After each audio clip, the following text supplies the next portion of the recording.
Hi guys, and welcome back to my channel. If you're new here, my name is Daphne, and today we're talking about my 11th week of pregnancy.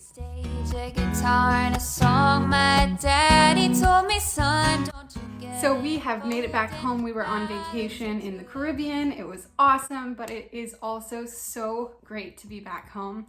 We really missed our girls, and being back home is just nice, and it's great to get back into a routine. We've just moved into this house, so there's a lot that's new and different and going on, and we have to unpack and we have to set everything up, and there's a lot of stuff that needs to change, but it's just nice to be home, and it's especially nice to have our family back. We missed our girls so much. It got to the point at the end of our cruise where we were just watching our girls through we have little apps that control their baby monitors in their room. And it got to the point where we were just watching their monitors at night, just staring at them sleeping, and we're like, man, it is time to go home. So we just got home. It's great to be back. I'm excited, and let's jump into how my 11th week of pregnancy is going and how I'm feeling this week. So I already talked a little bit last week during the cruise about how I was starting to feel better, and that is true. I've only thrown up one time this week, so going from throwing up 10, 15 times a day to one time in a week, it's crazy. Like it was obviously like this up, and then crash down type of thing, to the point where I am feeling like way better. So that is awesome. I'm still tired, and I've had some new symptoms start developing this week, and we'll talk about that. But the nausea and vomiting is definitely dropping off to the point where I'm starting to feel more like myself again. And that, oh my gosh, like you have no idea how wonderful that feels. I'm so grateful. And if I throw up one time a week for the rest of my pregnancy, great, I'm fine with that. I don't know. I'm so happy and excited. Now, I have tested out weaning off of my medication. So I'm on Zofran to help with the nausea. And when I didn't take my nausea medication one morning, I was throwing up a lot.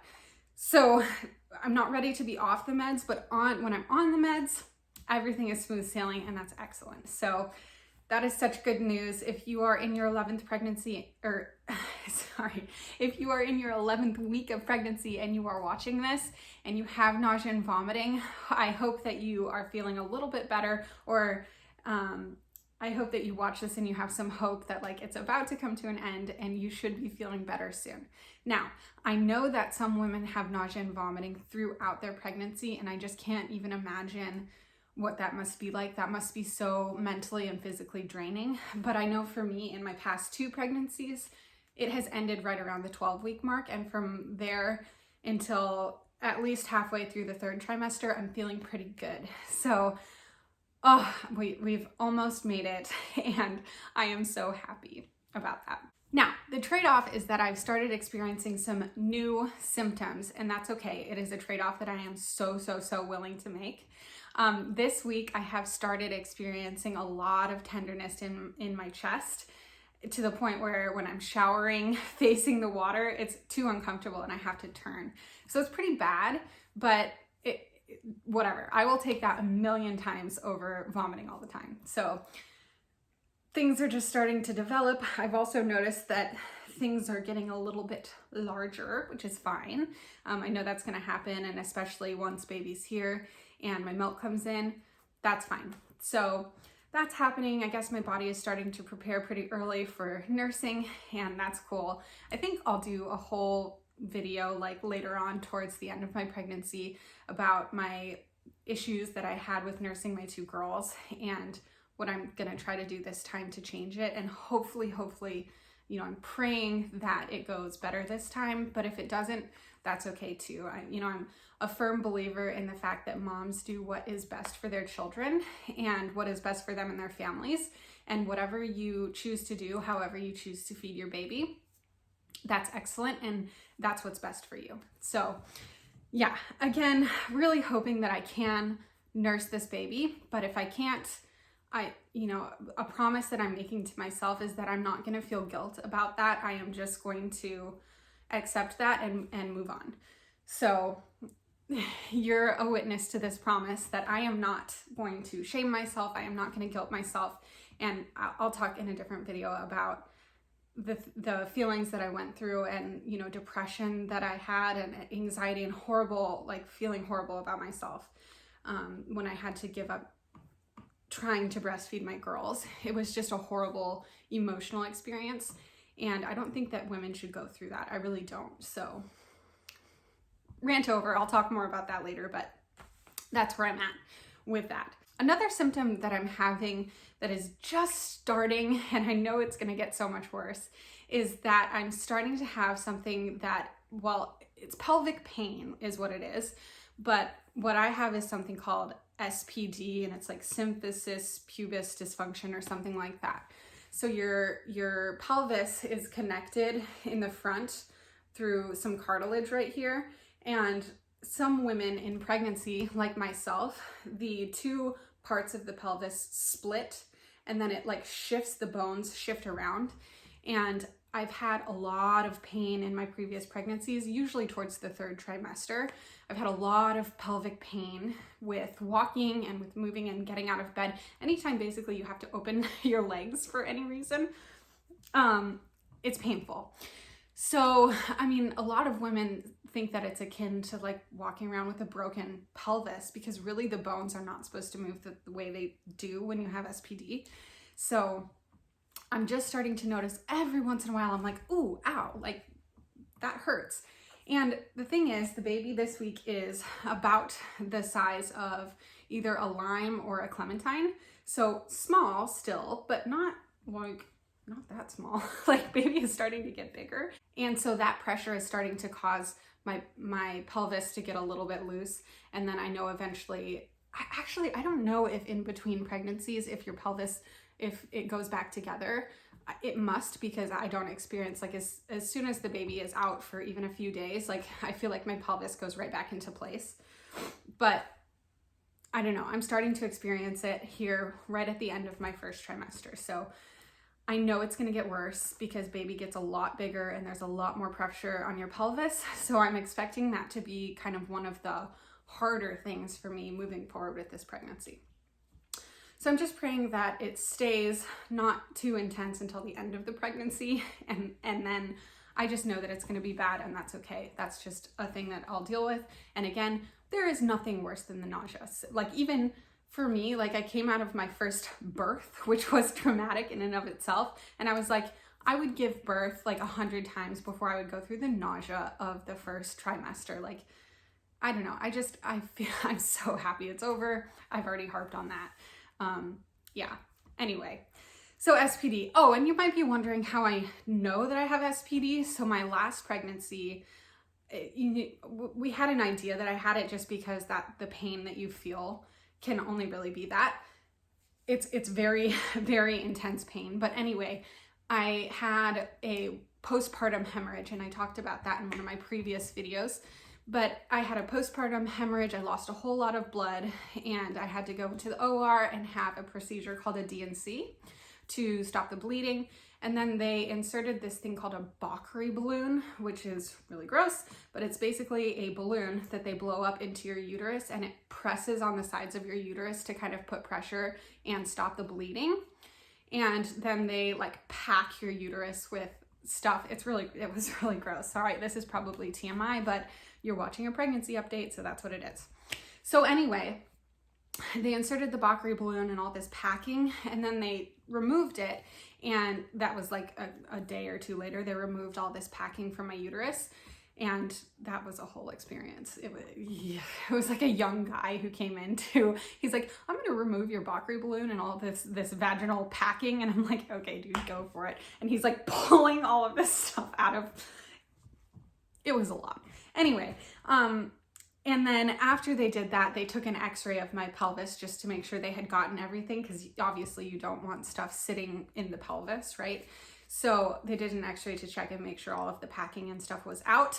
And my x-ray tech was like, yeah, it looks good, except for, do you know you have like really bad SPD? Like your separation is really intense. And I was like, I mean, no, I didn't know that, but yeah, I kind of knew that. So anyway, I'm like, great, this is happening again.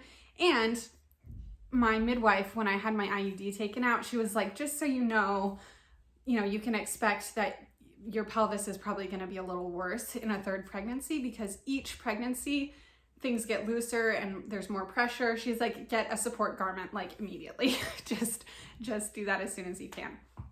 So anyway, support garments are going to be on my to-do list. Now, speaking of support and belly and everything, I know last week I was like, I feel like I've popped. Like I said that a few weeks ago, but like there is no question anymore that there is something here. I feel like, yeah, I don't know. That is definitely a bump and it's there. And if I suck it in really hard, like I can pull in some, but when I'm comfortable, it's fully there. So, yeah. And I feel like I'm carrying up higher than I was with my first two pregnancies. And there's all these wives' tales about, what that could be. So I don't know, who knows, but there's that. My belly is just a little higher. Okay, and then in terms of symptoms, the last thing that I wanted to mention this week, it's not a symptom, it's actually, I'm trying to determine if this is in my head. So I'm at the end of my 11th week, closing in quickly on my 12th week, and I don't know, maybe I'm crazy, but I feel like I'm starting to feel, it's not kicking, it's like tiny little, it feels like movement. And I know that 11 weeks is super, super early for that. So I could just be crazy. It could be gas or whatever. And in the next few weeks, I'm sure I'm going to start feeling movement and being sure. But at this point, I'm like, it's particularly after I've eaten something. And when I'm laying down or being very still, I'm like, I think I'm feeling the baby. And I know that within the next few weeks, like it'll be really clear. But this being my third pregnancy, I'm like, wow, it's 11 weeks, almost 12 weeks, and I'm starting to really feel like I'm feeling something down there. So that's really cool and exciting. And yeah, well, I'll confirm that with you hopefully next week. And I think by then I'll know for sure that that's what it is. I have a sneaking suspicion that I'm feeling baby already. So that is enough talk about me this week and my experience. Let's talk a little bit about the baby this week. So the baby is, like I said, about this big. So just under this is kind of a big clementine, but it's just under 2 inches. It's about 1.6, 1.7 inches, and that's crown to rump. So from the head to the little butt is about 1.6 inches.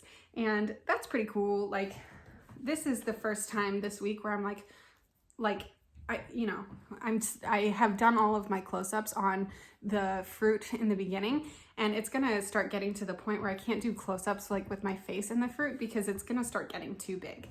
So I think I'm gonna start switching over to showing the fruit like next to my belly because it's too big and it's not fitting in the screen, which is crazy. So yeah, 1.6 inches. Baby this week is considered a fetus, which is really cool. This is the last week of my first trimester. So when you are, I'm not sure if it's when you're 12 weeks, I think maybe, okay, I might take that back. I think 12 weeks might be the last week of your first trimester. And then once you're through your 12th week, then you're in the second trimester. But either way, I'm getting really close. And the good thing about that is that, first of all, the miscarriage rate after that first trimester tanks. It tanks, drops way off. So it was, in the beginning, it's extremely high. It's like 1 in 4 or something like that. It's really high. It's scary. And then by the time that you get to your 12th week of pregnancy, it's like 1%. So that's crazy. And then obviously that goes down, and by your 20th week of pregnancy, you can't have a miscarriage anymore. A loss after 20 weeks is not considered a miscarriage. It's considered a stillbirth. And obviously that can happen for a variety of reasons. It's really sad, but it is really rare. So yes. Speaking of, things being wrong with the baby that could cause stillbirth, we are doing a test. It's an NIPT test, non-invasive prenatal testing acronyms. And the one that I'm getting is called the Panorama. So it's just a little blood draw, and they do 2 vials of blood and they send it over The company that we're using is called Natera, and they take your blood, and what they do with it is they screen baby for a whole bunch of genetic issues. Obviously there's this full range of things that baby could have, chromosomal issues and stuff, ranging from things that aren't super bad to things that are a definite life-ending thing. So we just want to know, obviously we would want to be prepared if baby had any kind of issue. We would want to be prepared so that we could give myself and baby the best care and make the best decisions for our family. So we should have results from that. I think they said 2 to 3 weeks. And I've got my fingers crossed. I'm praying. I think, everyone's chance for baby having abnormalities is pretty low, but I'm just, obviously every mom is hoping and praying that baby's okay. So I couldn't get that test until I was after 10 weeks pregnant. And, obviously we went on our cruise. And so now that we're back, I'm going to be getting that like ASAP. And yeah, so then they send it and results come within 2 weeks. Although I think in my first pregnancy, second pregnancy, granted it was COVID and like everything was delayed, but I think it took 2.5 to 3 weeks. So I'm not going to be marking my calendar, but I will let you guys know when our NIPT test comes back in and let you know how everything is going with baby. So hopefully everything's okay. A couple other fun little facts about baby this week. Baby is starting to develop the nose and the sense of smell, which I think I read somewhere in a previous pregnancy that they have amniotic fluid going through their mouth and I think through their nose. And so anyway, they're starting to get taste and smell. It's not air, so I don't know if it counts as smell, but whatever. All of that is developing, which is really cool. The teeth buds are developing this week. They were last week and this week developing, which is cool. Obviously hoping that teeth don't come in too early, but it's starting to develop in there, which is awesome. And baby is developing nipples this week, which, fun fact, cool, awesome. we want baby to come with all their parts, so great. And yeah, so anyway, baby is just plugging along, starting to get pretty big, and yeah, we're just super excited that baby is getting bigger and bigger and that we're starting to get into more of a kind of safe zone for what I would consider, being in a good place in the pregnancy. So I'm feeling good. Baby's doing good. Everything is great. And it feels like 11 weeks is like, it's just finally, we're in a good place. So very excited about that.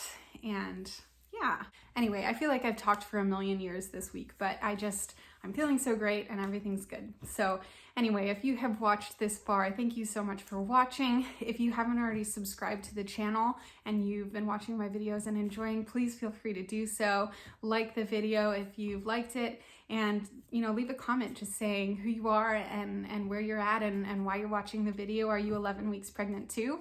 And that kind of stuff is always, whoops, my battery's dying. Anyway, hearing from people and connecting with people, that's why part of why I'm doing this. The big part of why I'm doing these videos is for my memories, but it's starting to feel like there's a little community here, so that's really cool, and I'm enjoying that a lot. And I've started getting people's comments on my videos, and I just want to say thank you for that. It's so cool to have support from people that I don't even know in this pregnancy. It's just the coolest experience. So thank you to everyone who has watched, and I will see you next week for my 12-week update. Love could change the world in a moment.